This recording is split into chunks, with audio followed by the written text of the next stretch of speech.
Okay. Good? Yep. Alright, so it's a Mark III fire pump. Canada's bush firefighting pump. There's a few different features that you need to get this thing working to put out a fire. So one, you have your intake, right? This goes into your stream or your river or whatever. And you got to make sure you prime it before you do anything, or you're going to burn out your pump. Two is your gas. Now if you read on the side of the Mark III, right here, it shows what the ratio is from oil to gas on the side here. And it's just your regular marine oil, just kind of like you would put in the boats here. On the gas tank, there's a special nipple on the side of the gas tank here, showing the end of the hose. Special adapter that you need to adapt onto here. Very important, don't lose that. The way these adapters go into the fire pump, you line up the notches, push it in, and you twist it. Very simple, don't do it any other way, you'll break it. Comes off like that, real simple.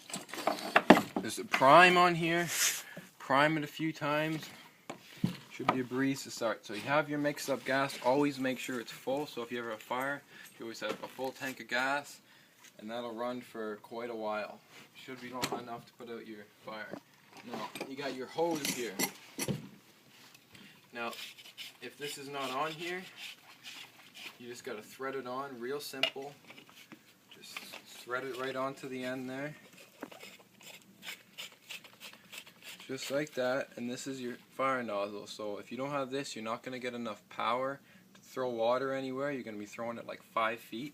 So you can adjust this by opening and closing it, and you open and close it, it'll adjust your stream more focused or more spread out.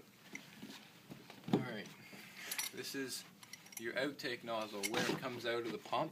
So you have your intake's going to go on the front here, your outtake's going to go out here. So it's going to suck in water here, go through the impeller, dump it out here. So this threads on here, really simple to thread it on, just like that. Alright, and on the side of the pump, there's this funny looking thing right here.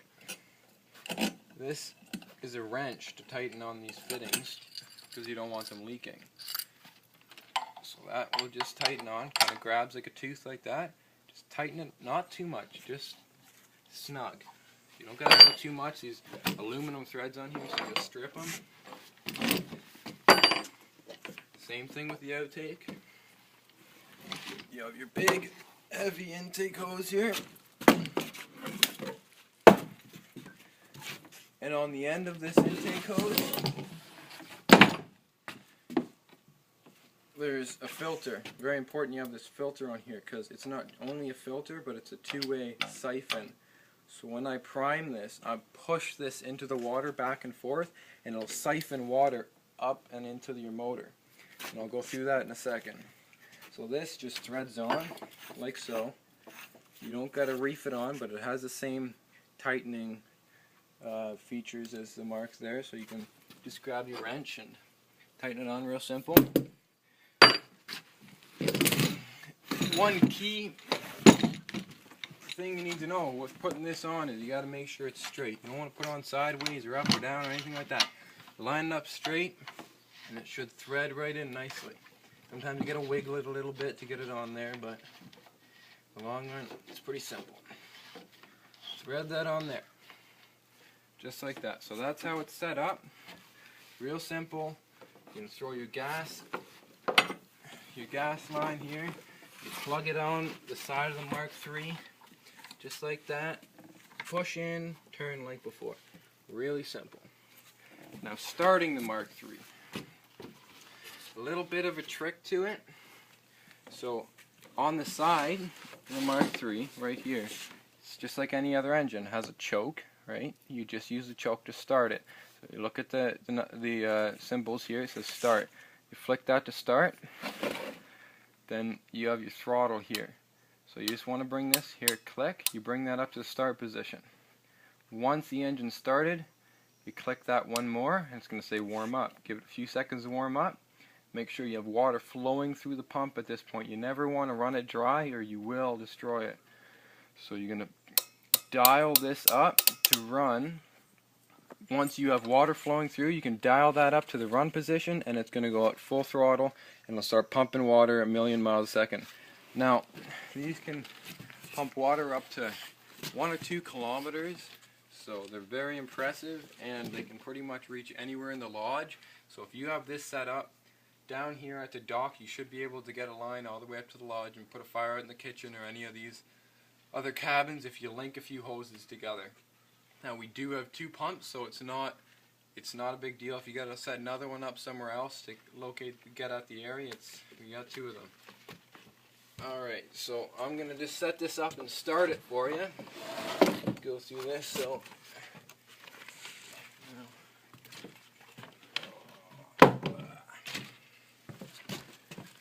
one other feature that I want to discuss with you really quickly here. This clamp, alright? So when you start a Mark III, it's going to immediately shoot water through this hose. Now what if you got all that pressure coming through this hose? How are you going to put the nozzle on? What you got to do is, this is a very important tool, you cannot lose this. This avoids you from shutting off the Mark III, and you don't want to leave it clamped for like half an hour only until you get this switched out. So when that's running, it's going to start shooting water through here. You really do want another person at the other end of this for safety reasons, just because this thing can go if it's not shut off, be clamped, it's a little bit dangerous. So one thing you got to do when you want to change it, when this is pressurized and spraying water out, you take this clamp, it's real simple, you put it, let me show you here, you put it over like that, you link it, actually I got it the wrong way here, put it in there, just in the jaws there, right? Let me see if I get this right. I know I got that wrong too. How do I do that? I think it's like that. Put it in here, sorry about this, link it up, and then it's going to clamp. It'll clamp down really hard like that. You shut this latch, and you want one person doing this, or you holding this real tight with your knee or something. It's like if this thing ever springs open, it shoots water in here when somebody's holding this nozzle, it's going to smash them in the face and you're going to have a broken nose. So that's no fun. So clamp that, it'll seal it like that. A little bit stubborn to use these old ones, but they work really, really well. At this point, you would probably shut, there we go, the Mark III off, because you don't want to leave it running for more than probably a minute when it's not under pressure and flowing out, because then it's just backed up like a hose. You don't want to do that. So that's how you clamp that. Alright, now when using the Mark III, so I'll get it fired up. I'm not going to run any water through this hose because it takes me too long to roll it back up. But when using it, water will continue up here with a lot of pressure. A lot of people are going to want to hold it like this, right? You don't do that, because if you ever let go of this, it's going up in the air. So to properly hold it, you have the water pressure come up. It's going to come up here, and you hold it, you bend it. It'll put a kink in here, and you bend it. You hold it like that, and it'll kink in there and bent. And remember, this is going to be under pressure, so you're going to really want to hold this. You don't want to let this go. Kink in there, you bend it like that, gives it a little more pressure. Then you open or close your nozzle depending on where you're spraying and what's going on. It's really quite simple. Alright, so I'm going to get this started for you. Hopefully it starts on the first couple pulls. Just for demonstrational reasons. You take this black hose, your intake, you drop that in the water, like so. Now, a little bit of depth is preferred because you got to prime it up and down to flow water through it. So I'm going to show you how to prime it. A little bit of a workout doing this one, so bear with me here. You just lift it up like that. And you want to make sure that your hose is disconnected, because you got to make sure the water is flowing through the pump before you hook up any hose. You go in the water like that, up and down like that.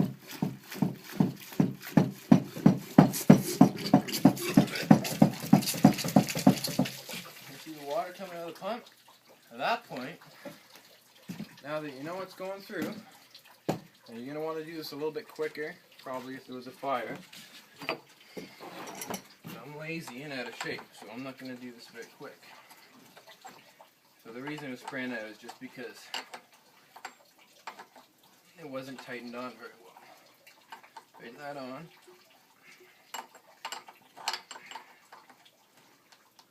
Alright.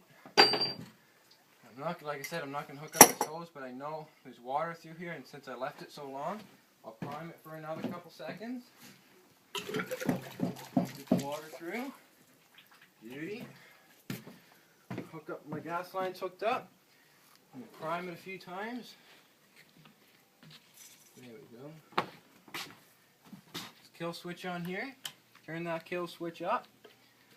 Or you're going to pull it until the cows come home and it's not going to start. Dial this down to the start position. Put that on choke. Step on it because it's going to want to move. The best way to step on it is right here.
And that's it.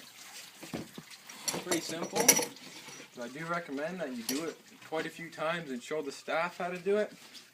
Because I've done this many times, as you can see. If it hasn't been running in a while, it does take a few pulls, and you do gotta, once it starts, like you hear it kick over, turn the choke off so it gets a little bit of air. It'll start a little bit easier, but that's your basics on starting a Mark III fire pump.